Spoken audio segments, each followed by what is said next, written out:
Parathyroid gland. आज हम parathyroid gland के बारे में पढ़ेंगे।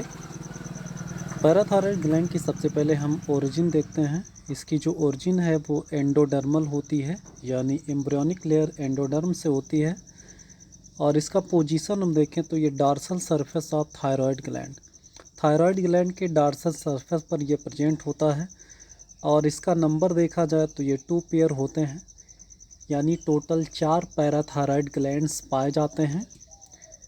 उसके बाद शेप की बात करें तो इसका जो शेप है ये सीड ऑफ चिया मेज की तरह है, यानी मक्के का जो बीज होता है जिस आकृति का, उसी आकृति का पैराथायरॉयड ग्लैंड भी थायरॉयड ग्लैंड के डॉर्सल सरफेस पर पाया जाता है। और इस ग्लैंड का जो कलर है वो रेड होता है। अगर हम वेट की बात करें तो इसमें जो चारों पैराथायरॉयड ग्लैंड्स होते हैं, प्रत्येक का जो वेट है वो लगभग 50 mg होता है। 50 mg एक ग्लैंड का जो वेट है वो होता है। नेक्स्ट है स्ट्रक्चर ऑफ पैराथायरॉयड ग्लैंड। अब हम स्ट्रक्चर्स को पढ़ते हैं तो यहाँ पर देखेंगे, यहाँ पर आप ये थायरॉयड ग्लैंड देख रहे हैं और थायरॉयड ग्लैंड्स में यहाँ पर ये मक्के के बीज के समान ये जो शेप का ग्लैंड आपको दिख रहा है थायरॉयड ग्लैंड के ऊपर, इसी ग्लैंड को क्या कहते हैं? Parathyroid gland. ये आपका थायरॉयड ग्लैंड है जिसमें 2 लोब्स बीच में स्थमस है। थायरॉयड ग्लैंड को आप पढ़ चुके हैं। तो यहाँ पर आप देखेंगे पैराथायरॉयड ग्लैंड का ये पोजीशन है। तो सबसे पहले हम बात करते हैं कुछ साइंटिस्ट की जिन्होंने पैराथायरॉयड ग्लैंड को डिस्क्राइब किया। तो सबसे पहले स्ट्रक्चर्स जो है पैराथायरॉयड ग्लैंड का वो देने वाले साइंटिस्ट का नाम सेंट्रोम है। और सबसे पहले इस ग्लैंड को रिकॉग्नाइज किया गया था रेनार्ड के द्वारा। और these gland have 2 important cells. इस ग्लैंड में 2 इम्पॉर्टेंट सेल्स होते हैं, एक होता है चीफ सेल और एक होता है ऑक्जीफिल सेल। जो चीफ सेल होता है वो हेक्सागोनल सेल होता है और ये क्या सिक्रीट करता है? ये पैराथार्मोन सिक्रीट करता है जिसे पीटीएच कहते हैं। इम्पॉर्टेंट हार्मोन्स होता है जो इस ग्लैंड से सिक्रीट होता है। उसके बाद दूसरा जो सेल इसमें मिलता है उसे ऑक्जीफिल सेल कहते हैं। ये लार्ज सेल्स होते हैं लेकिन इसका जो फंक्शन है वो अननोन होता है। तो पैराथायरॉयड ग्लैंड के अंदर 2 इम्पॉर्टेंट सेल चीफ सेल और ऑक्जीफिल सेल्स को आप समझ सकते हैं। नेक्स्ट है पैराथार्मोन। इस हार्मोन के बारे में हम पढ़ते हैं तो यहाँ पर आपको मिलेगा पैराथार्मोन जो हार्मोन है इसकी discovered, studied and purified by Collip. यहाँ पर कोलिप्स साइंटिस्ट हैं 1928 ईस्वी में।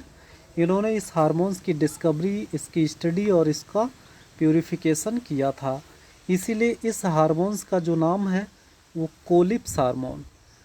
पैराथार्मोन को कोलिप्स हार्मोन भी कहते हैं क्योंकि कोलिप्स ने इसे डिस्कवरी की थी इसकी। उसके बाद इसका मॉलिक्यूलर और केमिकल स्ट्रक्चर जो था वो दिया गया था पॉट्स के द्वारा। उसके बाद पैराथार्मोन का जो क्रिस्टल है, क्रिस्टल के रूप में इसे आइसोलेट किया गया था। किसने किया था इसे? क्रेग और रैमसेन ने। तो यहाँ पर साइंटिस्ट का नाम आप याद रखेंगे। उसके बाद पीटीएच प्रोटीनॉइड, यानी जो पैराथार्मोन हार्मोन है वो प्रोटीन का बना हुआ स्ट्रक्चर्स है। और उस प्रोटीन में कितने अमीनो एसिड होते हैं? 84 अमीनो एसिड, यानी 84 अमीनो एसिड का बना हुआ प्रोटीन पैराथार्मोन होता है। नेक्स्ट है फंक्शन ऑफ पैराथार्मोन। पैराथार्मोन का हम फंक्शन पढ़ते हैं तो यहाँ पर क्या मिलता है? Homeostasis of calcium and phosphate ion. Calcium और फास्फेट आयन का जो होम्योस्टेसिस है, यानी उसके बैलेंस को मेंटेन करने का काम करता है। Increase calcium ion absorption from intestine and accelerate phosphate ion in urine. ये हार्मोन क्या करता है? कैल्शियम आयन के एब्जॉर्प्शन को बढ़ाता है। कहाँ पर? इंटेस्टाइन में। उसके बाद क्या करता है कि ये फास्फेट आयन को यूरिन में तेज़ी से बढ़ाता जाता है, यानी फास्फेट आयन को यूरिन में ऐड करता जाएगा जिससे यूरिन के थ्रू वो एक्सक्रीट होता रहेगा। नेक्स्ट हम बात करते हैं यहाँ पर क्या मेंटेन करता है, maintain calcium ion level in blood. Blood में कैल्शियम आयन के लेवल को मेंटेन करने का काम करता है।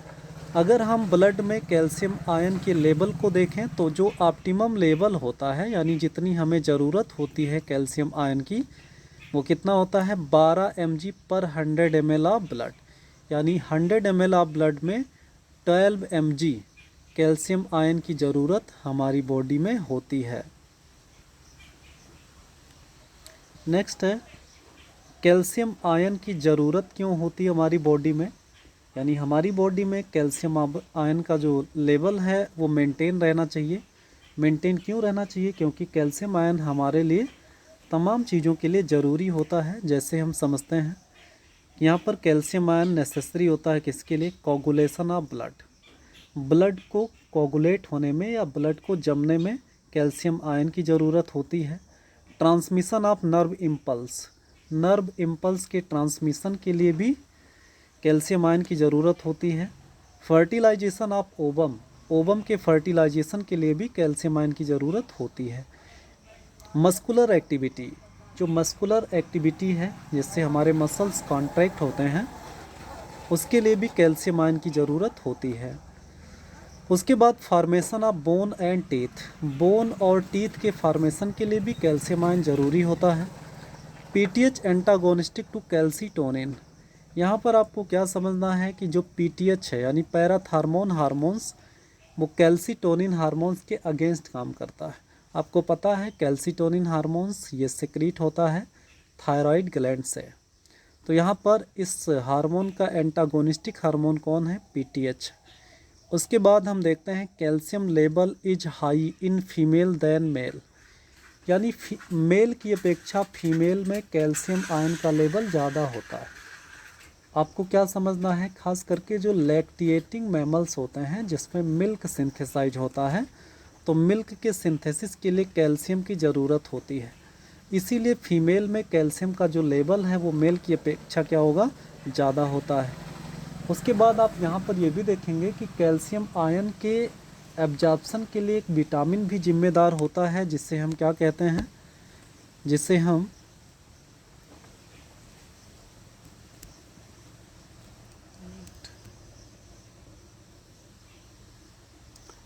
विटामिन डी कहता है। तो यहाँ पर आप इसको समझ पाते हैं। PTH stimulate secrete of calcitriol hormone from kidney, यानी जो किडनी होगा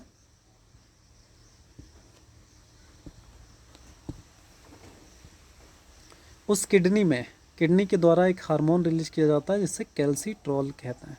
कैल्सीट्रोल हार्मोन्स के सिक्रीशन को स्टिमुलेट करता है पैराथार्मोन। नेक्स्ट है हाइपोसिक्रेशन ऑफ पीटीएच। बात करते हैं यहाँ पर हाइपोसिक्रेशन। हाइपो मतलब होता है, हाइपो का मतलब होता है कि कम। हाइपो का मतलब क्या होगा, हाइपो का मतलब कम होता है। तो यहाँ पर क्या समझ पाते हैं, हाइपो का मतलब यहाँ पर क्या हो जाएगा, कम मात्रा में जब ये हार्मोन रिलीज होगा तो हमारी बॉडी में क्या क्या सिम्टम दिखेगा। तो यहाँ पर आप देखते हैं कि इस हार्मोन्स के कम सिक्रेशन से यहाँ पर एक डिसऑर्डर हो जाता है जिसे हाइपोकैलेमिक टिटेनी कहता है। हाइपोकैलेमिक टिटेनी का मतलब होता है कि जब हमारी बॉडी में हार्मोन की कमी होगी तो हार्मोन की कमी से कैल्शियम आयन की भी कमी हो जाएगी, और कैल्शियम आयन की कमी हो जाने से जो मसल्स होते हैं वो फेल टू रिलैक्स, यानी अगर मसल एक बार कॉन्ट्रैक्ट हो गए तो वो रिलैक्स नहीं हो पाते। ये सिम्टम्स आप देख पा रहे हैं, ये हमारा हैंड है। इस हैंड में यहाँ के जो मसल्स होते हैं, ये मसल्स जो है कॉन्ट्रैक्ट हो गए लेकिन ये रिलैक्स नहीं हो पा रहे हैं, जिससे इसकी उंगली जो है वो सीधी नहीं हो पा रही है। तो यहाँ पर कैल्शियम की कमी से क्या हो गया, यहाँ पर हाइपोकैलेमिक टिटेनी हो गया, जिसमें मसल्स हमारे रिलैक्स नहीं कर पा रहे हैं। उसके बाद हाइपर फास्फेटेमिया, यानी अगर पैराथार्मोन का अमाउंट कम हुआ तो क्या हो जाएगा, हाइपर फास्फेटेमिया, यानी फास्फेट आयन का जो लेवल है वो बढ़ जाएगा। और अगर ये हार्मोन कम हुआ तो इसकी कमी से क्या स्टिमुलेट हो जाएगा, ऑस्टियोक्लास्ट सेल, जिसे बोन ईटिंग जिसमें बोन ईटिंग की प्रक्रिया होती है। ऑस्टियोक्लास्ट सेल होते हैं जो बोन सेल को क्या करते हैं, फेगोसाइटोसिस की प्रक्रिया के द्वारा नष्ट कर देता है। तो इस तरह से हमारे बोन धीरे धीरे कम होते या उसके जो सेल्स हैं वो धीरे धीरे डाइजेस्ट होते चले जाएंगे ऑस्टियोक्लास्ट सेल के द्वारा, क्योंकि ये सेल जो है वो स्टिमुलेट हो जाता है पीटीएच की कमी के द्वारा।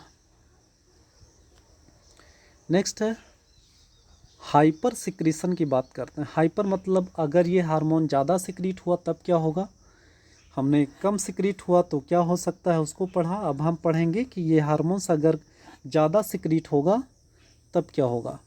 तब यहाँ पर जो कंडीशन होगा वो हाइपर कैल्सीमिया होगा, यानी हमारी बॉडी में कैल्शियम आयन का जो लेवल है वो बढ़ जाएगा।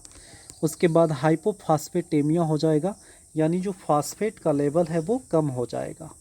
ये ध्यान में रखेंगे आप लोग, फास्फेट का लेवल कम होगा और कैल्शियम आयन का लेवल बढ़ेगा। उसके बाद रेनल कैलिकुली हो सकता है, यानी इस हार्मोन्स की कमी से किडनी स्टोन बन सकता है जिसे रीनल कैलिकुली कहते हैं। उसके बाद इस हार्मोन्स की कमी से ऑस्टियोपोरोसिस भी हो सकता है। 1 मिनट, कमी नहीं, यहाँ पर हाइपर सिक्रीशन की बात करते हैं। तो हाइपर सिक्रीशन में क्या होगा, ज़्यादा अमाउंट में अगर पीटीएच सिक्रीट होगा तो यहाँ पर ये सारे सिम्टम्स हो जाएंगे। उसके बाद ऑस्टियोपोरोसिस की बात करते हैं। इसमें क्या होगा, bone become soft and porous mostly in female towards menopause, यानी ऐसी महिलाएं जो मीनोपॉज की तरफ जा चुकी हैं, ऐसी महिलाओं में जो बोन्स हैं उसमें ऑस्टियोपोरोसिस होने का चांस हो जाता है इस हार्मोन्स के ज़्यादा सिक्रीशन से। तो उसके बाद हम यहाँ पर देखते हैं एक डिजीज है जिसे ऑस्टिटाइटिस फिब्रोसा सिस्टिका कहते हैं। ये भी हाइपर सिक्रीशन ऑफ पीटीएच के कारण होता है, यानी जब हमारा पैराथार्मोन ज़्यादा अमाउंट में बन जाएगा तो ऐसे कंडीशन में यहाँ पर क्या हो जाएगा, रेंगलिंगसन डिसऑर्डर भी इसे कहते हैं, क्योंकि ये साइंटिस्ट का नाम है, इन्होंने इस डिजीज को डिस्कवर किया था। इसे शॉर्ट में ओएफसी कहता है। इसमें क्या बन जाता है, इसमें सिस्ट बन जाता है बोन में। तो इस तरह से आप जो है हाइपर सिक्रीशन ऑफ पीटीएच को पढ़ लेते हैं।